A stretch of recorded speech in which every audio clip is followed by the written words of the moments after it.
Hi friends, welcome back to my channel. If you're new here, I'm Holly. I hope everyone's doing well. Today I'm sharing a collaboration video with you, and it's about recreating our favorite school cafeteria foods or our favorite school lunchbox food. And it is being hosted by Jessie from Catalina Treats, Gluten-Free Kitchen, and also by Justinan from Justina's Country Kitchen. They both have great channels, so go and check their channels out, and I will leave the links for that down below so you can do that. But this was the school that I went to from kindergarten through 8th grade, so around 1975 to 1984, I believe. And these were just two of the school yearbooks that I had and from that time period. But also, we had the best school lunch cafeteria workers that there were, and we just loved these women. A lot of them were family friends, relatives, things like that. So we really enjoyed going to school and having to go through the cafeteria, believe it or not. But my favorite school lunch, besides the pizza that they had in the cafeteria, which was that square rectangular pizza that you would get, was a lasagna. And the lasagna was actually made like with elbow macaroni, and we really did like that. I don't know, there was something about it that was really good for cafeteria food. But this is a recipe that my mother-in-law used to make for my husband and his siblings, and it is called mock lasagna. And this is the closest thing I could come to as far as recreating this. But you would need large elbow macaroni, and I could only get the 8-ounce bag, so I bought 2 of those. Some cottage cheese, some Jimmy Dean hot sausage, 1 pound, and you need about 1 pound of ground beef. And you will also need some Kraft Singles American cheese. You can use any brand. That's just what I'm using, and I'm using 2 packs. Also 4 8-ounce cans of tomato sauce. And for the seasoning, you will need a teaspoon of basil, dried basil, a teaspoon of oregano, a teaspoon of garlic powder, a teaspoon of sugar, and then a 1/4 teaspoon of black pepper and a 1/4 teaspoon of salt. And the Jimmy Dean sausage, this hot sausage, does not add spice to it. It just adds a lot of flavor, so it doesn't really make it spicy, but it makes it taste really good. So I think this is one of those recipes. It's not exact as far as the cafeteria lasagna, but very close to what I remember. I start off by cooking the ground beef, and I do this separately from the sausage. The ground beef has a tendency to have a lot more grease in it than the sausage, and I just always had a habit of doing it separately. But you will just cook that down until it becomes cooked all the way through. But you want little crumbled pieces, because you're basically making a meat sauce. And for this, I like it to be very small pieces, so just crumbled up ground beef. And once you have it completely cooked, then you will just strain off the fat. You don't really want to have any of that fat in the sauce. Now, once the ground beef is done, I wipe out the pan and then start to cook the hot sausage. And you do have to watch this a little bit more, because this will brown just like if you're cooking sausage patties. So I don't want that crispiness to it or anything. I just want it just to be cooked through, just like the ground beef. So just do the same thing and break it apart into small little crumbled pieces, and you want to do that until it's completely cooked. And this sausage doesn't make a lot of grease like the ground beef did, so I don't have to drain it off as much, but you just cook that until it's completely cooked.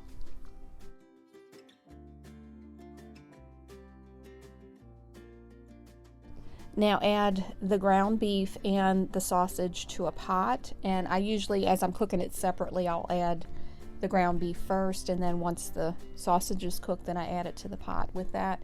And you want to just stir it to incorporate everything to combine it. Now add 4 cans of the tomato sauce,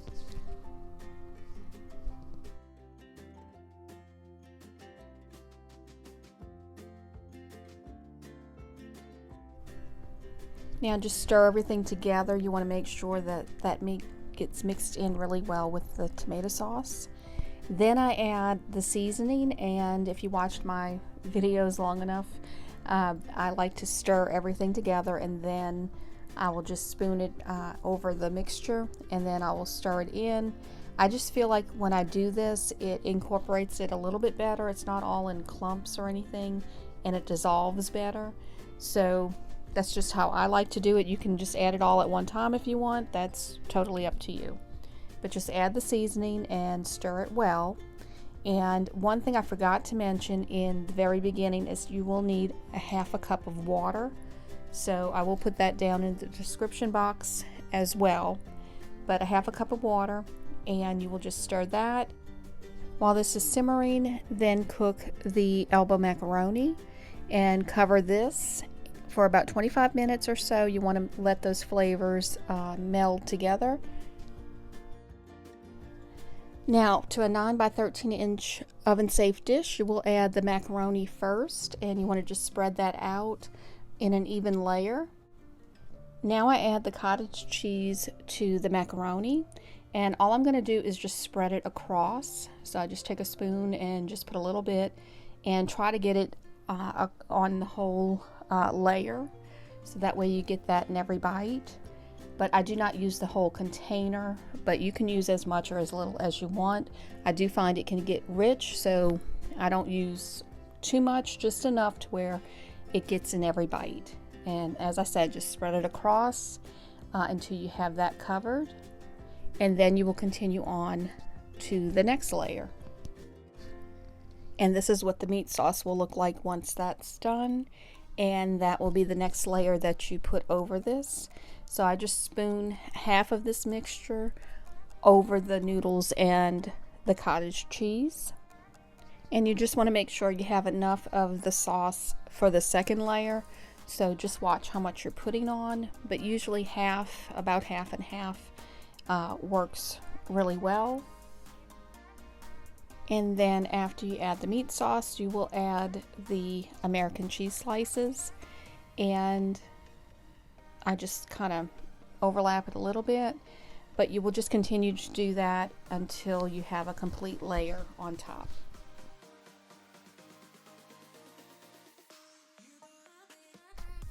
And then when I get to where I need to fill in the gap with some more cheese, you don't need to use a whole slice. You can just tear it in half and just fill it in that way. And then the next step will be to continue to layer again. So add the macaroni, and then you will add the cottage cheese.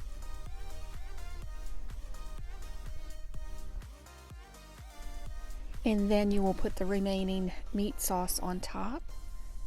And then you will continue to add the cheese again.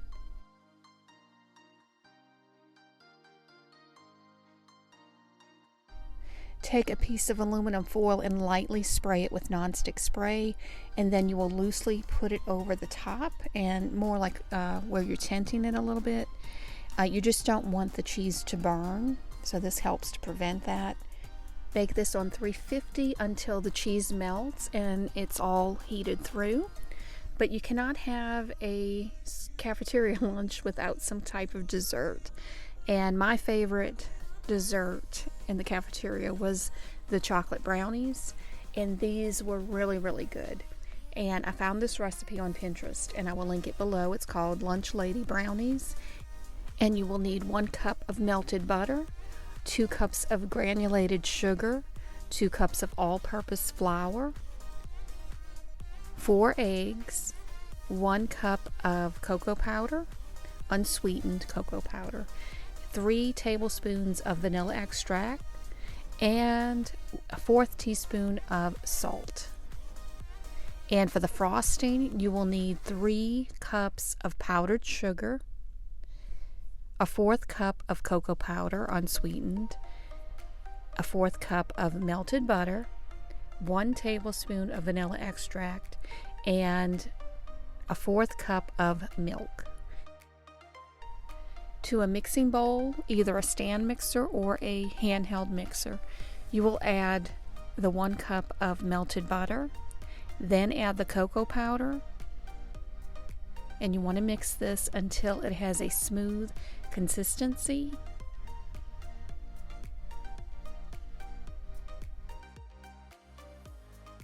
Then add the flour, the sugar, and the salt. Then mix this to combine everything, and it will be a crumbly, dry mixture. Add the eggs, and then you will add the vanilla extract, and you will mix this until everything is well combined. And it will be a smooth consistency and somewhat of a thick batter.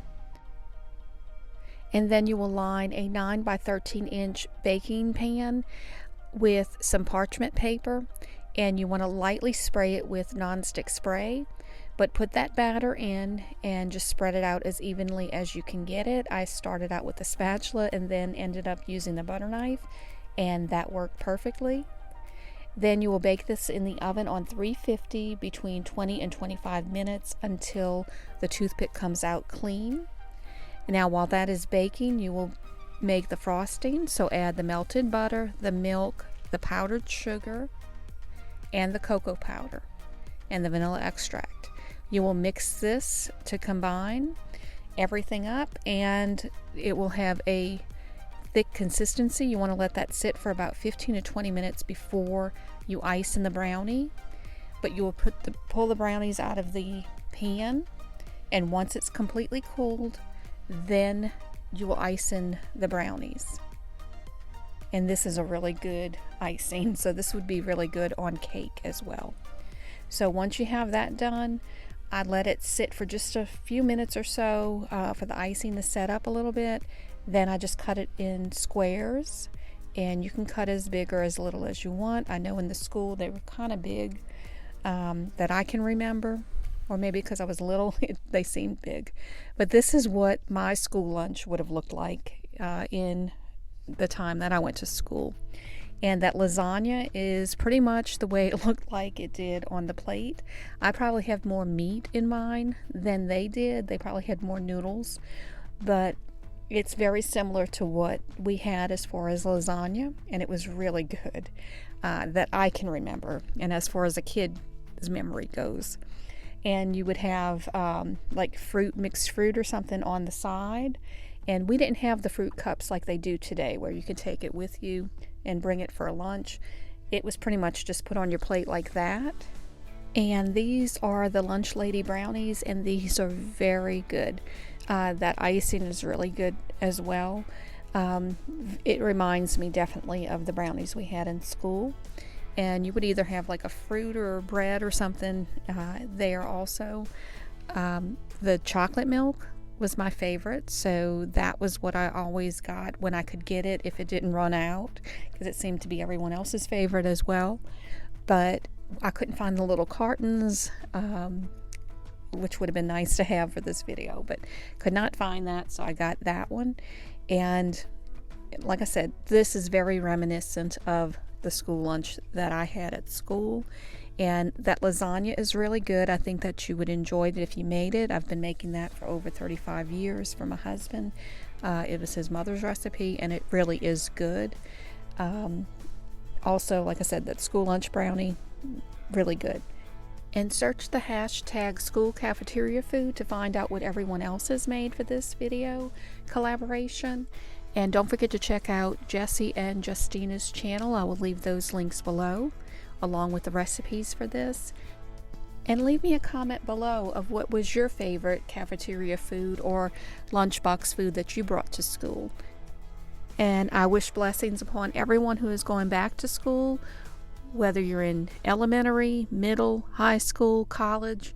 I pray that you have a great and blessed year ahead. And if you enjoyed this video, please give it a thumbs up. If you're interested in seeing more videos like it, please click that subscribe button and the notification bell. That will notify you when I post new videos. And I appreciate every single one of you who watch my videos. Thank y'all so much. God bless y'all.